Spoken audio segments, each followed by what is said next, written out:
Hey, what's going on, guys? So, Hell Let Loose just rolled out a new update. The biggest gameplay change here is definitely the armor tuning. The devs adjusted armored vehicle engine health based on the feedback they got after the latest release, which is a pretty clear sign they were watching how tank combat was playing out in real matches. Medium tank engines got an extra 100 health, heavy tank engines got 50 more health, including the Firefly, Panther, and Churchill AVRE, and all the other self-propelled artillery engines were bumped up by 100. That means they are clearly trying to make armored fights feel a little less fragile and a little more consistent when vehicles are taking fire and trying to stay in the fight. Then there is Juno Beach, which seems to be one of the main places this hotfix was aiming at. A lot of the fixes there are the kind of stuff that you notice immediately once it starts going wrong in a match. They fixed the problem that was stopping Canadians from placing outposts and garrisons in parts of the beach, which is huge because spawn placement can make or break the flow of a whole round.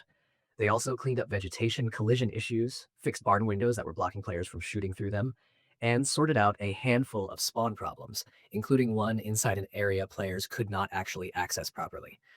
On top of that, they removed floating objects and visual oddities, and they got rid of that visible red bounding box above the Canadian HQs. So yeah, a lot of the ugly little distractions around that map got tackled here. Performance and stability also got some much needed attention. One of the bigger fixes was the DirectX 12 crash affecting AMD graphics card users when loading Tobruk, El Alamein, and Stalingrad. That is the kind of issue that can straight up stop people from playing, so it makes sense that it got priority. There were also performance problems and frequent freezes on Xbox Series X and Series S across Juno Beach and its variants, and those got addressed too. For console players, that is probably one of the most important parts of the whole patch, because nobody wants to load into a match only to have the game stutter, lock up, or feel unstable right when things get hectic. Vehicles got a couple of important fixes as well.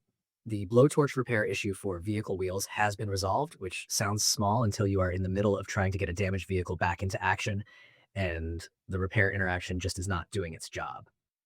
They also fixed the German Lux cannon not showing a cause of death after it eliminated a player, which is one of those little clarity fixes that helps a lot in the moment. Stuff like that does not always get the biggest reactions in patch note discussions, but it definitely makes the game feel less messy and more complete. There were some important quality of life fixes on the customization and DLC side, too. The T-34 medium tank DLC skin preview and equip option on the summer variant has been fixed. The veteran Smolensk offensive DLC was incorrectly unlocking Operation Suvorov, and that has been corrected. And console players were running into a problem where role customization would stop working after repeated use of the customization menu. That last one is the sort of thing that can get really annoying fast, especially if you are trying to hop between roles and get ready for a match without fighting the menu the whole time. They even cleaned up some storefront and newsfeed issues, which is easy to overlook, but still matters for anybody browsing extra content or trying to jump through those store links. On Epic Games Store, the available for purchase button in the additional content menu was not functioning properly, and they also fixed errors when opening wishlist and pre-order links from the newsfeed. That may not be the most exciting part of the patch, but it is the kind of thing that stops the whole experience from feeling clunky outside the matches themselves. So when you put it all together, this hotfix is really about stability, cleanup, and making the new content actually behave the way players expect. The armor changes should shake up vehicle combat a bit. Juno Beach got a bunch of practical fixes, the AMD crash issues were dealt with, and console performance got some attention too. It is the kind of update that does not always look massive at first glance, but once you start adding up all the little fixes, it becomes pretty clear that this one is doing a lot of behind-the-scenes work to make the game feel better overall.